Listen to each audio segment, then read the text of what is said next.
আমরা কারাগারে দেখেছি, একদিন দুই দিন তো না, একটা বছর পর্যন্ত দেখেছি। বাংলাদেশে ইসলামপন্থীদের মধ্যে এমন দলও আছে যারা তাদের কর্মী দূরের কথা, সাধারণ সমর্থক যারা, এদেরকে পর্যন্ত কারাগারে প্রতিটা মুহূর্তে লক্ষ্য রাখে। কিভাবে? কারাগারেও তাদের চেইন সিস্টেম আছে। প্রতিটা সাথী 15 দিন পর পর তাদের পিসিতে টাকা জমা হয়। পিসি বুঝেন? পিসি মানে হলো প্রিজন ক্যান্টিন। ক্যান্টিনে টাকা জমা হয়, একটা কার্ড দেওয়া থাকে, অ্যানালগ কার্ড, আমাদের ব্যাংকের কার্ডের মতো না। কার্ডে টাকার পরিমাণ লেখা থাকে, কারণ জেলখানার মধ্যে নগদ ক্যাশ চলে না। দু একটা কারাগারে চলে 2 নাম্বারই, কিন্তু মৌলিকভাবে আইন হিসাবে টাকা চলে না, বিকল্প হিসাবে কারণ আমি ক্যান্টিনে আপনি টাকা জমা করতে পারবেন। তার যে একটা আমলনামা থাকবে, ছোট বই, পিসি বই বলে, এখানে সংখ্যাটা লিখে দেওয়া হবে, এটা দিয়ে সে তরকারি কিনবে, গোশত কিনবে, তেল কিনবে, সাবান কিনবে, এভাবে চলবে। আমরা দেখেছি একটা দলের কথা, নাম আমি নাই বলি, কারণ নাম বলা মুখ্য না, উদাহরণ দেওয়াটা মুখ্য। নাম বললে আবার বলবে প্রমোট দিচ্ছেন নাকি, দালালি করছেন নাকি। তো যে প্রসঙ্গে আমি বলছিলাম যে প্রত্যেক 15 দিন পর পর দেখেছি তাদের প্রতিটা সমর্থকের পিসিতে টাকা যোগ হয়ে যায়। পরিমাণটা আমি উল্লেখ নাই করি, তো পরিমাণটা একেবারে ছোট না, বেশ বড়। আবার 15 দিন পর আবার জমা হয়। আর বাইরে তাদের মামলা, যত বড় টাকাওয়ালা হোক, মামলা নিয়ে ফ্যামিলির টেনশন করা লাগে না, তারাই সাংগঠনিকভাবে তার মামলাটা হ্যান্ডেল করে। ফলাফল কি হয় জানেন? সে যখন জেলে ঢুকেছে ছিল সাধারণ সমর্থক, যখন বের হয় তখন এই নিয়ত নিয়ে বের হয়, আমি সারা জীবন থাকবো ত্যাগী কর্মী। কারণ আরবিতে একটা প্রবাদ বাক্য আছে, আল ইনসান আব্দুল ইহসান, মানুষ কৃতজ্ঞতার দাস। আপনি আমার উপর 10 দিন ইহসান করেন, অনুগ্রহ করেন, দেখবেন অটোমেটিক আমি নরম হয়ে গেছি আপনার সামনে। টাকা দিয়ে মানুষ কেনা যায় না, এটা সত্য, কিন্তু অনুগ্রহ করে মানুষকে নিজের অধীনস্থ বানানো যায়, এটা আরো বেশি সত্য।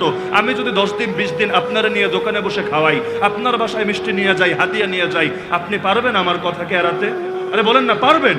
এমনকি আপনারা সাধারণ মানুষ যারা আছেন, আমরাও তো মাদ্রাসা চালাই। অনেক সময় কি হয়, আমরা বিভিন্ন মানুষকে যারা সাধারণ কিন্তু মাদ্রাসায় মহব্বত করে দাওয়াত দিই, আসেন আমাদের ছেলেদের সঙ্গে একটু ডাল ভাত খান।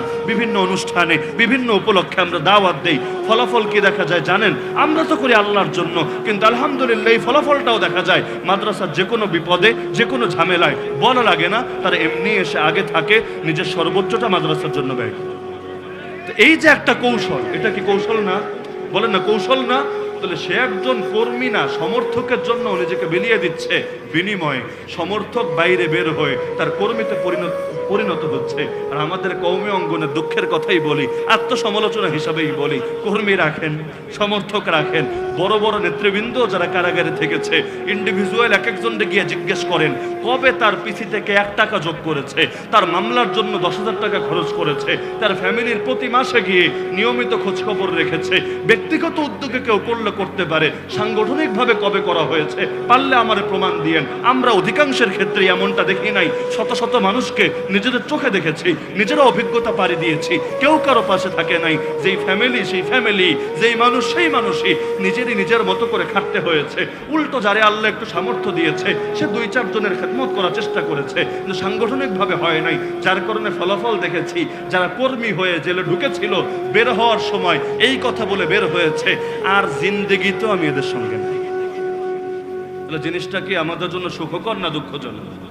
বলেন না, সুখকর না দুঃখজনক? দুটো ইসলামপন্থী দল, কিন্তু এক দলে ঢুকছে সমর্থক হয়ে, বের হচ্ছে কর্মী হওয়ার চেতনা নিয়ে। আর এক দল ঢুকেছে কর্মী হয়ে, কেউ কেউ নেতা হয়ে, কিন্তু বের হওয়ার সময় এই হিম্মত করে, আর জিন্দেগিতে আমি নাই, যতই ডাকো আমারে খুঁজে পাবা না কোথাও, আমি আর তোমাদের সঙ্গে আজীবন নাই। তাহলে তরবিয়াতে ব্যবধান রয়ে গেছে কিনা?